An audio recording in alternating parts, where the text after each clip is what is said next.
Assalamualaikum warahmatullahi wabarakatuh. Di sini kami akan membawakan materi dengan biaya modal atau cost of capital dengan dosen pengampu Bapak Dr. Sujono SEMSI. Dengan saya sendiri Fajar Sidik dengan NIM B1B1241171. Dengan ini rekan saya sendiri Awaludin dengan NIM B1B1241163. Saya Andrea dengan akhirnya NIM 160. Baik, untuk pertanyaan pertama yaitu apa yang dimaksud dengan biaya modal? Baik, biaya modal atau cost of capital adalah tingkat pengembalian minimum yang harus diperoleh perusahaan atas setiap investasi yang dilakukan untuk menjaga nilai pasar saham tetap stabil. Biaya modal merupakan harga yang harus dibayar perusahaan untuk menggunakan dana dari investor dan kreditur. Misalnya, jika perusahaan menggunakan utang, maka biayanya berupa bunga. Jika menggunakan saham, biayanya berupa pengembalian yang diharapkan pemegang saham. Dengan demikian, biaya modal mencerminkan harapan pasar terhadap risiko dan imbal hasil dari perusahaan. Baik, pertanyaan kedua itu mengapa biaya modal menjadi konsep penting dalam keuangan perusahaan? Karena biaya modal berfungsi sebagai dasar penentuan apakah suatu proyek investasi layak dijalankan atau yang dikatakan menguntungkan bila tingkat pengembaliannya lebih besar dari biaya modal. Biaya modal juga menggunakan untuk menentukan harga saham, struktur modal yang efisien, dan kebijakan pendanaan. Tanpa mengetahui biaya modal, manajemen tidak bisa menilai apakah perusahaan menciptakan nilai atau justru menghancurkan nilai pemegang saham. Baik, untuk pertanyaan selanjutnya itu apa fungsi biaya modal dalam penganggaran modal atau capital budgeting? Baik, modal digunakan sebagai tingkat diskon array untuk menghitung nilai sekarang bersih dengan dari proyek investasi. Jika NPV positif, proyek menambah nilai perusahaan. Jika negatif, proyek ditolak. Dengan kata lain, biaya modal berperan sebagai hurdle rate atau ambang batas pengembalian minimum. Baik, untuk pertanyaan selanjutnya itu bagaimana biaya modal mencerminkan ekspektasi investor? Baik, investor menanamkan modal dengan harapan memperoleh tingkat pengembalian tertentu sesuai risiko. Jika perusahaan tidak mampu menghasilkan pengembalian minimal sebesar itu, investor akan memindahkan dananya ke tempat lain. Jadi, biaya modal merupakan sinyal langsung dari pasar tentang tingkat kepercayaan investor terhadap kemampuan perusahaan menghasilkan keuntungan. Baik, untuk pertanyaan selanjutnya, apa perbedaan antara biaya modal rata-rata dan biaya marginal? Baik, biaya rata-rata biaya hubungan dari seluruh sumber dana yang ada saat ini, sedangkan biaya marginal biaya tambahan yang harus dikeluarkan untuk memperoleh dana baru.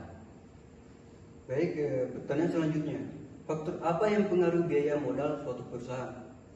Baik, terdapat dua kelompok utama. Yang pertama itu ada faktor eksternal, di mana kondisi pasar modal, inflasi, kebijakan moneter, dan tingkat suku bunga. Yang kedua itu ada faktor internal, di mana struktur modal perusahaan, risiko bisnis, kebijakan dividen, efisiensi operasional, dan presi pasar terhadap perusahaan. Baik, untuk pertanyaan selanjutnya, bagaimana inflasi mempengaruhi biaya modal? Baik, inflasi meningkatkan biaya modal karena investor mengharapkan tingkat pengembalian nominal yang lebih tinggi. Untuk mempertahankan daya beli mereka, jika inflasi naik dari 3% menjadi 7%, bunga obligasi dan tingkat pengembalian saham juga meningkat, sehingga menaikkan biaya modal perusahaan. Baik, untuk pertanyaan selanjutnya, bagaimana biaya modal digunakan untuk menilai kinerja perusahaan? Baik, jika tingkat pengembalian investasi lebih tinggi dari biaya modal, berarti perusahaan menciptakan nilai tambah. Sebaliknya, jika biaya modal perusahaan merusak nilai pemegang saham. Sabar. Baik, pertanyaan pertama, apa yang dimaksud dengan biaya saham preferen? Biaya saham preferen adalah tingkat pengembalian yang diharapkan oleh pemegang saham preferen sebagai kompensasi atas investasi mereka dalam perusahaan. Saham preferen adalah jenis saham yang memberikan prioritas pembayaran dividen tetap sebelum saham biasa, namun biasanya tidak memiliki hak suara bagi perusahaan. Biaya saham preferen mencerminkan imbal hasil yang harus diberikan agar saham ini tetap menarik bagi investor. Berbeda dengan bunga utang, dividen saham preferen tidak dapat dikurangkan dari pajak, sehingga biaya ini biasanya lebih tinggi daripada biaya utang. Baik, pertanyaan kedua itu, mengapa biaya saham preferen lebih tinggi daripada biaya utang? Karena bunga utang dapat dikurangkan dari pajak tax deductible, sedangkan dividen preferen tidak. Selain itu, bagi investor saham preferen memiliki risiko lebih besar karena tidak dijamin oleh kontrak seperti bunga obligasi, sehingga mereka menuntut pengembalian yang lebih tinggi. Baik, selanjutnya, apa perbedaan saham preferen kualitatif dan non-kumulitatif? Nah, kumulitatif, jika perusahaan gagal membayar dividen pada tahun tertentu, dividen tersebut menumpuk dan harus dibayar sebelum dividen saham biasa.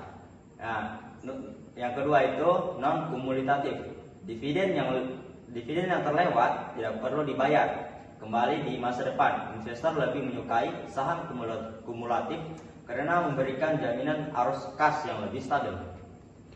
Baik, selanjutnya, apa pengaruh biaya flotasi terhadap biaya saham preferen?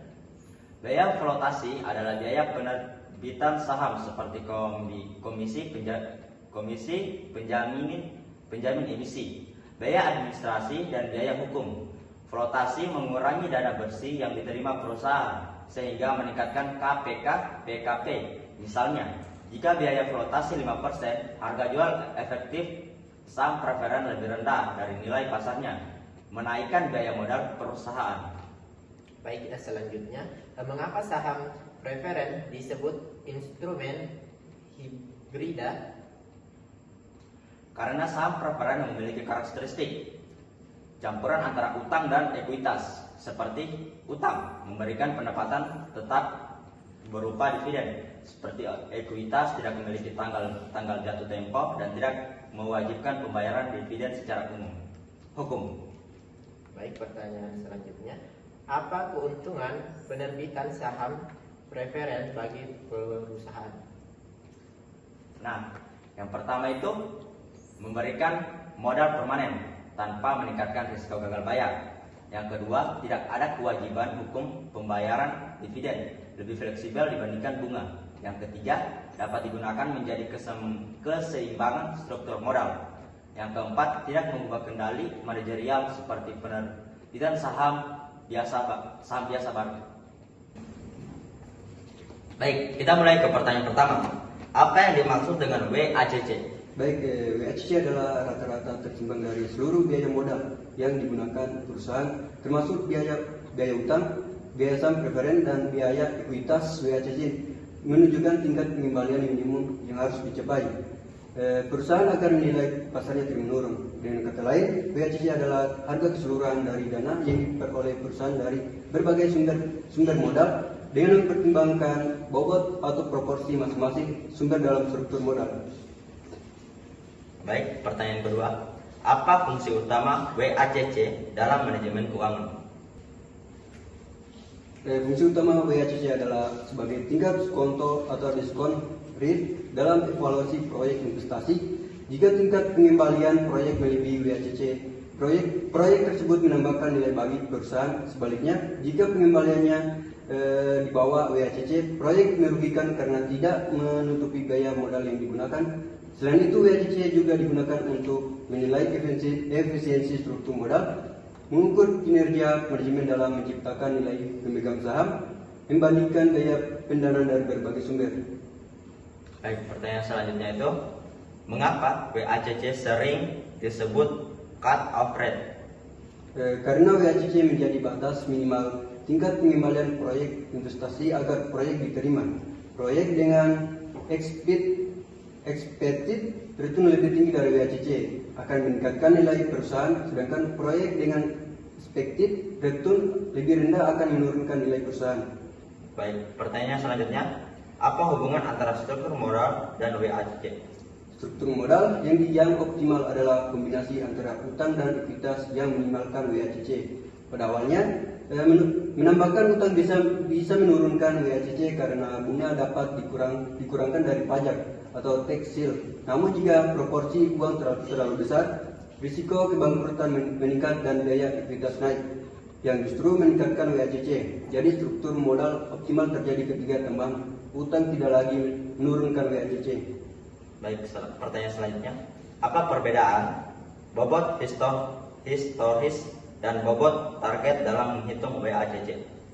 Bobot menggunakan proporsi utang dan ekuitas berdasarkan data masa lalu dari neraca perusahaan, sedangkan bobot target mencerminkan struktur modal yang diinginkan perusahaan untuk jangka panjang. Dalam praktik manajer keuangan lebih sering menggunakan bobot target karena lebih relevan untuk keputusan masa depan.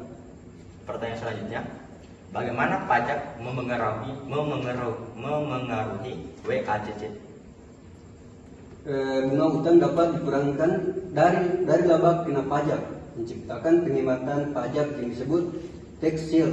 Akibatnya, biaya utang setelah pajak menjadi lebih rendah, sehingga menurunkan WACC.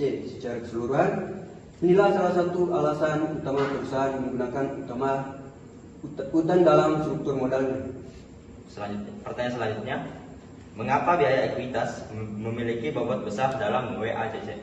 Karena dana ekuitas seringkali merupakan sumber modal terbesar dan paling mahal. Investor saham menanggung risiko tertinggi, mereka hanya dibayar setelah semua kewajiban lain, sehingga mereka menuntut pengembalian lebih besar dibandingkan kreditur atau pemegang saham preferen. Oke, pertanyaan selanjutnya, apa dampak kenaikan suku bunga pasar terhadap WACC? Kenaikan suku bunga menaikkan biaya utang atau KAD. Selain itu, biaya ekuitas juga meningkat karena investor menuntut premi risiko lebih tinggi. Akibatnya, WACC naik dan proyek-proyek dengan tingkat pengembalian rendah menjadi tidak layak. Oke, pertanyaan selanjutnya, bagaimana risiko bisnis memengaruhi WACC? Karena kondisi ekonomi, risiko perusahaan dan struktur modal berubah dari waktu ke waktu. Misalnya, jika perusahaan melunasi sebagian besar utangnya, proporsi ekuitas meningkat dan WACC akan berubah. Oleh sebab itu, menghitung ulang WACC secara berkala menjadi keakuratan keputusan investasi. Oke, selanjutnya, apa dampak kebijakan dividen terhadap WACC? Dampaknya itu kebijakan dividen yang tinggi mengurangi laba ditahan, sehingga perusahaan mungkin harus menerbitkan saham baru dengan gaya flotasi tambahan. Hal ini menaikkan biaya ekuitas dan akhirnya meningkatkan WACC. Sebaliknya, kebijakan dividen moderat dapat membantu mempertahankan laba ditahan dan menaikkan biaya modal. Pertanyaan selanjutnya, apa hubungan antara WACC dan nilai perusahaan frame value? Nilai perusahaan merupakan nilai sekarat dari semua arus kas bebas masa depan yang diskontokan dengan WACC. Ketika WACC turun, nilai sekarang arus kas meningkat sehingga nilai perusahaan naik. Itulah sebabnya manajer keuangan selalu berupaya mencari struktur modal yang menurunkan WACC. Oke, pertanyaan selanjutnya, apa dampak penggunaan WACC yang salah dalam analisis proyek? Jika perusahaan menggunakan WACC yang terlalu rendah, proyek berisiko tinggi mungkin akan diterima padahal tidak layak. Sebaliknya, jika WACC terlalu tinggi, proyek-proyek menguntungkan bisa ditolak. Kedua kondisi ini merugikan pemegang saham dan menurunkan efisiensi keuangan. Oke. Pertanyaan selanjutnya, mengapa proyek yang berbeda tidak boleh menggunakan WACC yang sama? Karena setiap proyek memiliki tingkat risiko yang berbeda.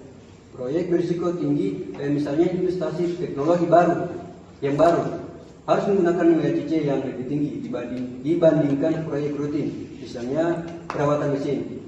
Ini dikenal sebagai risk adjusted discount rate atau RADR, yaitu penyesuaian WACC berdasarkan tingkat risiko proyek. Audio Jungle.